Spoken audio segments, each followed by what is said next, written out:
Okay, let's go. May pupuntahan nga daw kaming malayo, mga ka-Otnis. San kaya to? Yung truck ko, naka-speed type ko. Wow, sana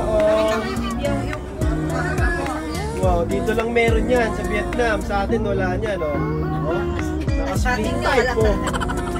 At sa wakas, matapos ang 3,093,126 inches ay nakarating din kami sa aming motel. Ay, hotel pala. Habang papasok ako sa loob, napaisip ako bigla, bakit nga ba kami nag-check-in? Para akong kinabahan bigla. Paglabas nga namin ng elevator, abay kala ko mag-withdraw kasi may ATM na hawak. Aba, nagulat ako, pambukas pala yun ng pinto. First time ko kasi makapasok ng hotel, abay napakagaling. Ito na nga ba yung sinasabi ko may masama kang balak at pinapasara na nga niya ang mga bintana. Kinakabahan na ako, mga ka-Otnis, help me please. At natapos ang gabi naming mag-asawang masaya at maligaya. Di kasi ako makahindi. Ay, sa wakas nakakita rin ng maliwanag na paligid. Wala pang ilang minutong nakatingin sa magandang tanawin, may sumisit-sit na naman sa likod ko. Ay, at ayun, nakaisa pa nga ulit. Ayoko na, lalabas muna kami. Are you ready? Oy! Uy! Uy! Uy! Uy! Shit! Shit! Uy! Kaya pala ba? Umiikot. Uy! Umiikot.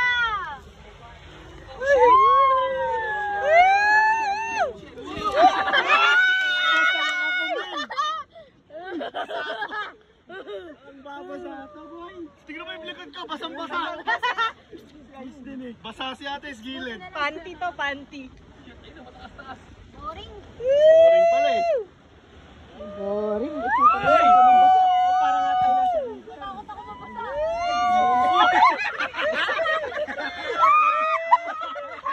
Basta! Palit pala to.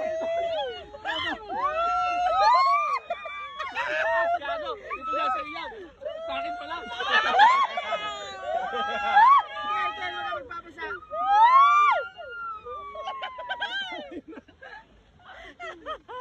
Ayun, water falls.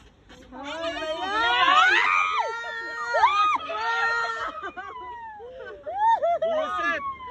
Babasa ito, nang babasa. Ay! Kuha na ba ito? Kuha na ba? Ayun na rin ako. Buti na lang hindi nila nahalata na nagamit ang pagkatao ko. Pero patapos na naman ang araw, dumidilim na naman. Kaya naku po, patay na naman ako neto. Please help me.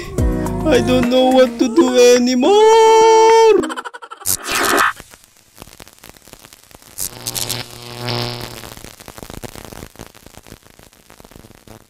John B.